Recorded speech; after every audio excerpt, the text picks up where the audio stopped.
Sinabi niya daw dati na magkikita ulit sila, naalala naman ni Vikir na siya pala ang slave na niligtas niya sa auction. Sabi ni Vikir sa kanya na ginantihan niya daw ang pagligtas niya sa kanya sa kasamaan. Sabi naman nito na naghiganti lang daw siya sa paghuli sa kanya ng mga morgue at wala daw itong kinalaman sa kanya. Ngayon daw ay kukuhain nila si Camus at kung gusto niya daw siyang mabawi ay sundan niya daw sila. Napapaisip naman si Vikir kung ilalabas niya daw ba ang kapangyarihan niya. Ilang saglit ay dumating na si Adolf pagkatapos marinig ang pagsabog na nangyari. Agad gumamit ng magic para atakihin ang mga barbarians na dumukot kay Camus. Ngunit nagawa ng mga barbarians iwasan ang atake na ito. Namangha naman si Vikir dahil natapos nila ang buong raid sa loob lamang ng 3 minuto at ito daw ay dahil sa kakulangan sa karanasan ni Camus. Sabi naman ng isang mage na mukhang pumunta daw ang mga ito sa Mount Lenoir. Nagulat naman si Adolf dahil ang lugar daw na yun ay masyadong delikado at hindi pa daw nila alam ang mga pasikot-sikot dun kaya delikado daw na sundan sila ng gabi. Sabi naman ni Vikir na pwede pa daw nilang habulin sila dahil nakapunta na daw siya dun nung bata pa siya. Tinanong naman siya ni Adolf kung totoo daw ba ang sinasabi niya. Sabi naman ng isang mage na parang pagpapakamatay lang daw ang mangyayari kapag pumunta sila doon. Sabi naman ni Adolf na kung sino daw ang ayaw sumama ay hindi niya pipilitin. Sa ngayon daw ay mapapagkatiwalaan niya lang si Vikir. Sa lugar kung saan malapit sa teritoryo ng Baskerville ang dense forest ng Mount Lenoir, sa lugar na ito ay merong lamok na humihigop ng mga buto. Isang matinik na baging na may nakakamatay na lason, gagamba na gumagapang ng patago at iba pang mga delikadong halimaw. Ang isang normal na tao daw ay hindi tatagal ng oras sa lugar na ito. Ito ay tinatawag na gubat na kumakain ng buhay. Gayunpaman ay ginagabayan sila ni Vikir sa lugar na ito. Nagtataka naman si Adolf na kung lahat daw ba ng bata sa Baskerville ay kagaya niya. Sabi naman ni Staffordshire na hindi daw lahat ng bata sa Baskerville ay kagaya niya. Sadyang special lang daw si Vikir. Habang pinagpapatay naman ni Vikir ang mga halimaw na sumasalubong sa kanila ay napahanga ang triplet sa pinapakita niya. Sa patuloy nilang paglalakbay ay nakarating na sila kung nasaan banda ang mga barbarians. Sabi ni Vikir na ang mga Baroque hunters daw ay naglalagay ng mga tuyong dahon sa paligid para daw marinig nila ang mga paparating. Simula ngayon daw ay kailangan na nilang mag-ingat. Naglagay naman si Adolf ng magic kay Vikir at ang spell daw na ito ay mapipigilan ang ingay ng paa niya habang naglalakad. Hindi niya daw makakalimutan ang ginawa niya dito at tinawag niya si Vikir bilang nephew-in-law. Habang nagpapainit ang mga barbarians ay sinabi ni Camus na susunugan niya daw lahat sila kapag nakatakas daw siya dito. Papakita niya daw sa kanila ang lakas ng fireball niya at maghanda na daw sila. Nagagalit naman si Camus dahil hindi daw sila nakikinig sa kanya at mukhang pinag-uusapan daw nila ang paghunting ng asawa. Napatanong si Camus kung ito daw ba ang dahilan kung bakit nila sila inambush. Dumating naman ang isang barbarian at sinabi nito na dahil nakahuli daw siya ng isang mahusay na babae ay lahat daw ng lalaki sa tribo nila ay magseselos. Sinabihan naman siya ni Camus na ano daw ang iniisip niyang gawin sa kanya at patayin niya na lang daw siya. Hindi naman maintindihan ng barbarian ang sinasabi ni Camus ngunit masasabi niya daw na nagre-rebelde siya. Tinutukan niya ng maliit na patalim si Camus at sinabi na mukhang kailangan niya daw siyang turuan gumalang. Dumating naman ang babaeng captain ng barbarian at sinabi nito na pakawalan niya daw ang slave niya. Sabi naman nito na siya daw ang nakahuli dito. Sabi naman ni Ian na kung hindi niya daw pinigilan si Vikir ay patay na daw sana siya ngayon. Nagtataka naman si Camus kung ano daw ang pinagtatalunan nila at mukhang ang babae daw ay ang leader nila na ang pangalan daw ay Ian. Siya daw ay malakas na para tapatan si Vikir at kailangan niya muna daw dumaan sa kanya para makaalis dito. Sa patuloy na pagtatalo nila sabi ng lalaking barbarian ay hindi niya daw siya papayagan maging matigas ang ulo kahit siya pa daw ang captain nila. Sabi naman ni Ian na pwede niya daw siyang labanan kung ayaw niya daw ito at gagawin niya daw siyang lumpo. Nakaramdam naman ito ng takot at hindi na daw siya makikipagtalo sa kanya. Sabi ni Camus na mukhang si Ian daw ang nanalo sa kanila. Sabi ni Ian sa kanya na meron daw siyang magandang mata, magandang katawan, mahusay na bloodline at siya daw ay susunod na leader ng morgue. Sinipa niya si Camus at sinabi niya na siya daw ay dating hinuli at binenta bilang slave ng mga morgue. Ngunit nakatanggap daw siya ng kabaitan at nagawa ang makatakas bilang slave. At ang ganitong kabaitan daw ay hindi mabibigay sa kanya. Magsisimula daw siyang ukitin ang mga buto niya at kukunin niya daw kahit ang kaluluwa niya, hanggang ang kanyang pang-araw-araw daw na buhay ay dinidilaan na lang ang kanyang mga daliri sa paa. Maya-maya ay may malakas na pagsabog at sumigaw ang mga barbarians na meron daw lumusab sa kanila. Dumating na si Adolf at sinabi niya na pumunta daw siya para ibalik ang ginawa nila sa kanila, at ibalik na daw nila ngayon ang pamangkin niya. Nagsimula nang maglaban ang dalawang panig ngunit sabi ni Vikir na meron daw siyang napansin na kakaiba, bakit daw ang mga Bolak hunters na nag-ambush na sa kanila ay ganto kagulo, habang paalis na ang mga barbarians ay sabi ng isa na bakit daw sila gumagawa ng gulo sa kalagitnaan ng gabi sa kagubatan, sabi ni Adolf na tumatakas daw sila at wag daw nilang hayaan na mabuhay sila, sa kabilang banda naman ay sinabihan ni Vikir na wag daw siyang maingay at inalis na niya ang tali ni Kamas. Nagpasalamat sa kanya si Kamas dahil pumunta daw siya para iligtas siya. Maya-maya ay dumating na si Ayen at sinabi na alam niya daw na pupunta siya. Siya daw ay merong malakas na pangangatawan at ang kakayahan niya daw na pumunta sa kadiliman ng kagubatan. Siya din daw ay may pagmamahal na nagawa niya daw ilagay ang buhay niya sa kapahamakan para iligtas ang kanyang babae. Hindi niya na daw tatanungin ang nakaraan niya at siya daw ay nakapasa. Nagtaka naman si Vikir kung saan daw siya pumasa. Sa sitwasyon daw ngayon ay mahirap itago ang kanyang abilidad at bakit hindi niya daw siya maalala sa dati niyang buhay. Nagtaka si Vikir kung siya daw ba ang naglagay ng peklat sa ilong ni Hugo, ang Bolak Archer Night Fox. Siya daw ay masyado pang bata at kulang sa kasanayan para maging Night Fox, o kaya daw ay nagmula siya sa bloodline ng Night Fox. Maya-maya ay may umatake sa kanila at buti na lang ay nadepensahan agad ito ni Vikir. Nagtaka naman ang barbarian kung paano niya daw ito nalaman. Sabi naman ni Vikir na nagiging abala na daw ang nangyayari at sinabihan niya si Kamas na magtiis na lang daw siya ng kaunti at dadalhin na daw niya siya kay Adolf. Umalis na sila Vikir at sabi ni Ayen na mukhang pahirapan pa daw ang pagkuha sa kanya. Tinanong ni Vikir si Kamas kung nalason daw ba siya. Agad naman lumitaw ang mga barbarians at inatake sila. Nadepensahan naman ito ni Vikir ngunit sa kabilang banda ay naghahanda na ng atake si Ayen at ngayon daw ay aalisin niya na si Kamas. Habang paparating ang atake kay Kamas ay biglang gumamit ng magic spell si Adolf para harangan ito. Tinanong niya si Kamas kung okay lang daw siya at sinubukan niya ng alisin ang lason nito. Ito daw ay isang pamamanhid na lason at hirap daw siyang alisin lahat ito. Kapag nakabalik na daw sila ay pupunta sila sa Divine Quo Vadis. Sabi ni Kamas na bitawan niya daw siya saglit at agad niyang niyakap si Vikir. Sabi naman ni Adolf na ginawa niya din naman daw ang lahat para iligtas siya. Sabi naman ni Kamas na bakit ngayon lang daw siya dumating at sasabihin niya daw sa mama niya ang nangyari kapag nakabalik na sila. Sa kabilang banda naman ay hinagisan ni Ayen si Vikir ng tali ngunit nagtaka siya dahil bakit hindi niya daw ito mahila kahit kaunti. Mas mabuti daw na magpahuli na siya sa kanya dahil wala na daw siyang oras. Nagtaka naman si Vikir kung ano daw ang sinasabi niya na wala na siyang oras. Meron daw bang rason ang Bolak para magmadali? Maya-maya ay isang panganib ang naramdaman ni Ayen at sinabi na mukhang nagising na daw ito. Nagtaka naman si Vikir dahil ang Beelzebub niya daw ay binibigyan siya ng matinding babala. Sabi ni Ayen na paparating na daw si Madam Eight Legs. Isang kakaibang bagay ang lumitaw sa kagubatan at nagulat ang mga barbarians dahil si Madam daw ay nandito na. Maya-maya ay unti-unti nang lumabas ang mga higanteng binti nito at nagulat si Adolf dahil imposible daw na meron nakatagong halimaw sa kagubatan na ito. Nagulat naman si Vikir dahil hindi siya makapaniwala na makikita niya daw ito dito. Kung natatandaan niya daw, ang halimaw daw na ito ay isang S-risk rating, na si Madam Eight Legs. Habang magsasalita si Kamas ay biglang tinakpan ni Vikir ang bibig niya dahil bawal daw siyang gumawa ng malakas na ingay dito. Kahit daw meron itong mahinang paningin ay sensitibo daw ito sa pandinig. Naalala niya daw ang sinabi sa kanya ng matandang katutubo sa dati niyang buhay. Ito daw ay tungkol sa aksidente na nangyari sa Lenoir Mountain, isang alamat na parang nakakatakot na storya. Ito daw ay nakakatakot na storya tungkol sa madam na merong 7 binti at nakatira daw ito sa kalaliman ng kagubatan. Sa loob daw ng Empire's Monster Dictionary ay nakalagay ang records ng Madam Eight Legs. Ito ay isang S-risk rating na may kakayahan na wasakin ang isang bansa sa loob ng isang araw. Nagpakawala na ito ng mga lason at tinamaan ang isang barbarian sa buhok. Agad naman itong pinutol ni Ayen at sinabihan niya ito na bakit daw siya gumagawa ng ingay sa harap ni Madam. Sabi ni Madam na kung hindi lang daw siya apo ng shaman ay pinatay na daw niya siya. Inutusan na ni Ayen ang mga kasamahan niya na umalis na.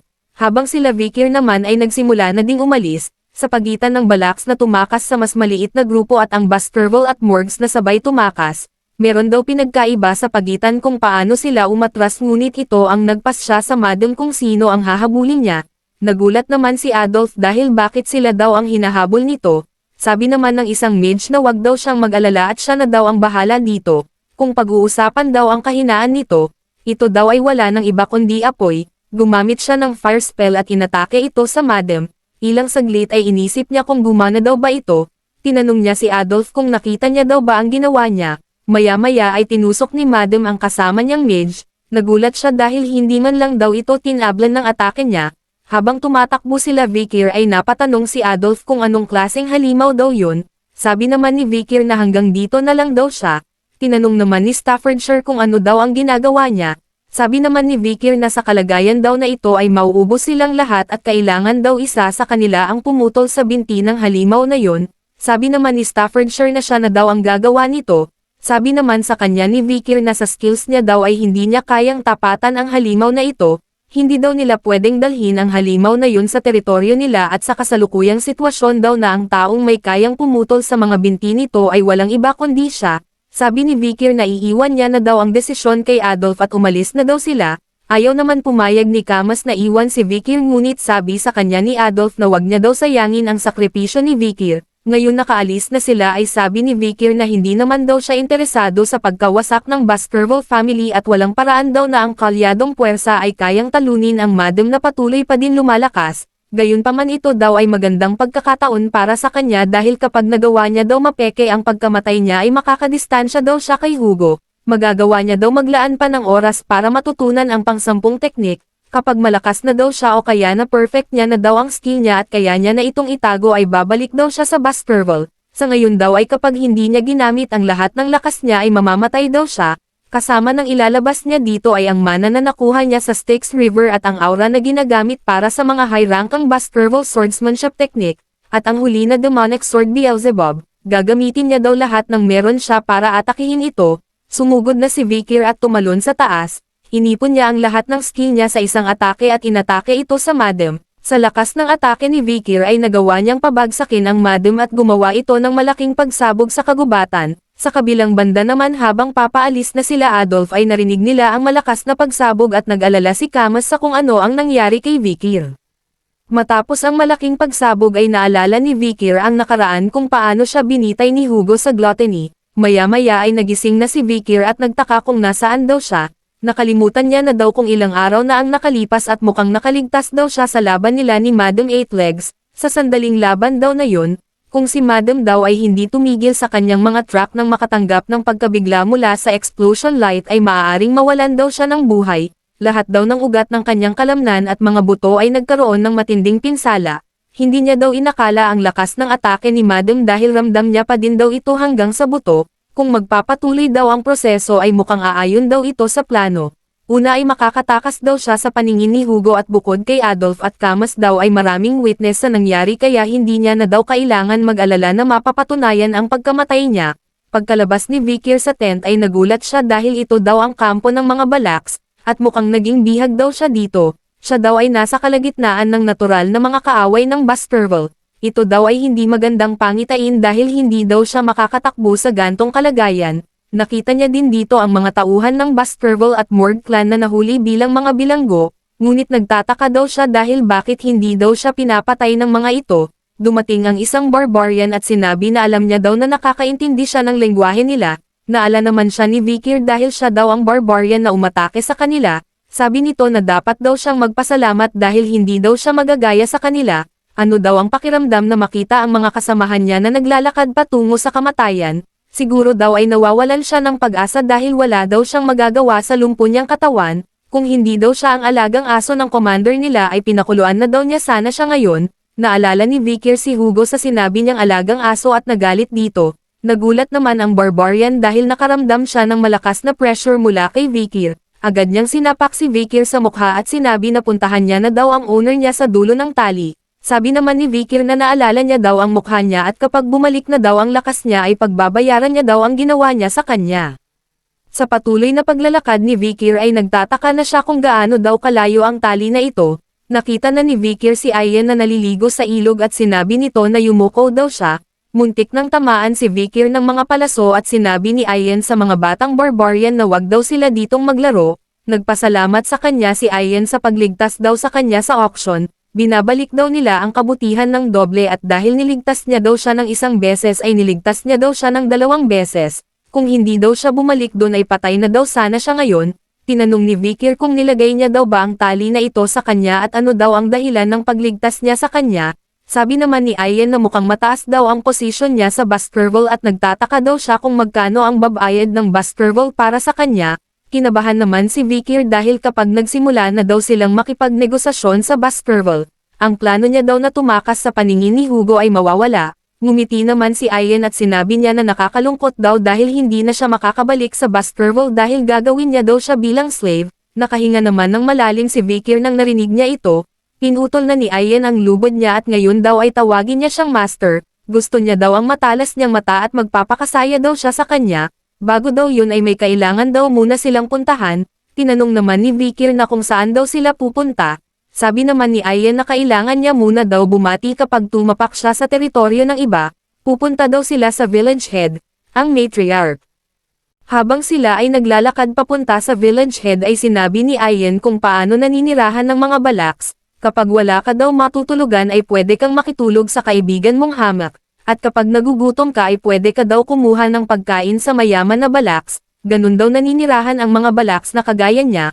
Kung sa labas daw ay wala itong kwenta pero sa mga nakatira daw dito ay malaki daw itong bagay, at mas mabuti daw kung masasanay na siya dito. Sabi naman ni Vickers na siguro daw ang mga balaks ay walang pakialam sa sariling kagamitan. Nakarating na sila kung nasaan ang bahay ng matriarch. Pagpasok nila dito ay tinawag ito ni Ian na nanay at sinabi na nandito na daw sila. Sabi nito na mukhang dinala niya daw ang lalaki na lagi niyang kinukwento. Sabi ni Vickers na siya pala ang anak ng matriarch na ang ibig sabihin ay siya daw ang Night Fox, ang babaeng balak warrior na naglagay ng peklat sa ilong ni Hugo. Ang dahilan daw kung bakit hindi siya nakakalagpas ng Lenoir Mountain ay dahil sa kanya. Nagtataka siya kung ano daw ang mangyayari sa dati niyang buhay kung naglaban sila. Sa harap-harapan daw ay meron siyang 0%, sa assassination ay 0%, at kapag tumakbo daw siya ay meron lang siyang 20% para makatakas. Sabi ng matriarch na nakita niya na daw ang mukha niya dati. Nagtaka naman si Vickers kung nalaman niya daw bang ka-bloodline niya si Hugo. Sabi naman nito na pare-pareho lang naman daw ang mukha ng mga lalaki. Tinanong niya si Ian na kung ano daw ang gagawin niya sa kanya dahil wala na daw siyang pinagkaiba sa lumpo. Sabi naman ni Ian na magagamit daw niya siya kapag nabigyan na siya ng lunas, at siya daw ang umatake kay Madam. Sabi naman ng matriarch na baka sa huli daw ay kagatin siya nito, pero hindi na daw ito importante, ang mahalaga daw ay kung mabibigyan niya daw siya ng magandang seed. Sabi naman ni Ian na hindi daw ito ang ibig sabihin niya, gagawin niya daw siya bilang slave dahil kailangan niya daw ng slave habang naghuhunting ng mga halimaw. Sabi naman ng matriarch na ang owner naman daw ang masusunod kung ano ang gagawin niya sa slave niya. Habang sila ay naglalakad tinanong ni Vickers na kung ano daw ang pangalan niya, sabi naman ni Ian na wala daw karapatan ang slave para tanungin siya. Sabi naman ni Vickers na wala daw siyang balak tawagin siyang master kaya daw tinatanong niya ang pangalan niya. Nagpakilala naman siya na ang pangalan niya daw ay Ian. Nagpakilala din si Vickers sa kanya at tinanong ni Vickers kung ano daw ang susunod nilang gagawin. Sabi naman ni Ian na anong karapatan niya daw bilang slave na tawagin siya sa pangalan niya. Ang unang utos niya daw sa kanya ay gumawa daw siya ng bahay na titirahan niya. Sa isip ni Ian na anong karapatan niya daw para magyabang at walang paraan daw na ang katulad niyang lalaki ay kaya gumawa ng bahay. Ang pag-utos daw sa slave ay bahagi ng kakayahan ng master. Gagamitin niya daw itong pagkakataon para ibalanse ang pamumuno sa kanilang dalawa. Maya-maya ay nagulat si Ian sa nakita niya at sinabi ni Vickers na nagawa niya na daw ang bahay na pinapagawa niya. Nagtaka si Ian na bakit daw ang husay niya gumawa ng tents at akala niya daw ay mahihirapan siya dahil sa mga pinsala niya sa katawan. Kung magpapatuloy daw ito ay walang silbi ang mga kagamitan na dinala niya. Sabi ni Vickers na matagal-tagal na daw ang huli niyang paggawa nito. Sa panahon daw ng destruction ay ang mga swordsman daw ay magaling lang sa paghawak ng sword na naging dahilan kung bakit hindi sila nakakasurvive. Kaya para mabuhay daw sa mga sitwasyon na ganito ay kailangan daw nilang matuto ng iba't ibang pamamaraan ng survival skills. Sabi ni Vickers na ang tent daw ng matriarch ay hindi maayos, dahil sa araw daw ng tag-ulan ang ground daw ng central pillar ay aalog na.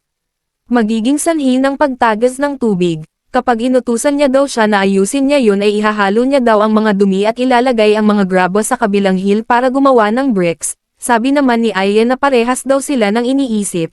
Naghanda na si Vickers ng mga kagamitan na gagamitin niya para ayusin ang tent ng matriarch. Sa loob ng tent ay naayos na ni Vickers ang tent at sinabi ng matriarch na kahit anong gawin niya daw para ayusin ang roof ay tumatagas pa din ang mga tubig, at mukhang ang anak niya daw ay nakakuha ng mapapakinabangan na lalaki. Simula daw ngayon ay pumunta siya sa barracks at ayusin ang mga mahihirap na gawain tulad nito. Habang naglalaba si Vikir ay tinanong siya ni Ayen na kung ayaw niya daw bang maging miyembro ng kanilang tribo. Sabi naman ni Vikir na hindi naman daw ganun kasama maging slave, sa isip ni Vikir na mas payapa pa daw ito kaysa sa Baskerville o sa Underdog City. Sabi ni Ayen na sa pananalita niya daw ay mukhang nadisiplina daw siya ng maayos. Sabi ni Ayen na tutulungan niya daw siya sa pag-survive at sa pamumuhay sa kanilang tribo. Kapag gumawa daw siya ng mabuti ay aalisin niya daw ang tali na nakalagay sa kanya. Sabi ni Vikir na ano naman daw ang kailangan niyang gawin. Sabi ni Ayen na pumatay at humuli daw siya ng malaking halimaw. Kamakailan daw ang tribe warriors ay hindi makahuli ng malalaking halimaw. Kaya ang mga lumalaking bata daw ay hindi makakain ng mga karne. Sa madaling salita kapag nakahuli daw siya ng malaking halimaw ay magbabago daw ang titulo niya sa pagiging slave papunta sa commoner, at mukhang wala naman daw siyang problema sa mga gumagalaw na light objects at kailangan niya lang naman daw na tulungan siya. Magpasalamat daw siya dahil naging slave siya ng Balax Hunting Commander. Pumayag na si Vikir na gawin daw nila ito. Sabi ni Ayen na bukas daw ay aalis na sila agad. Sabi naman ni Vikir na bakit daw siya masaya. Sa kabilang banda naman ay nagmamasid ang isang Balax at sinabi na nakakadiri daw sila.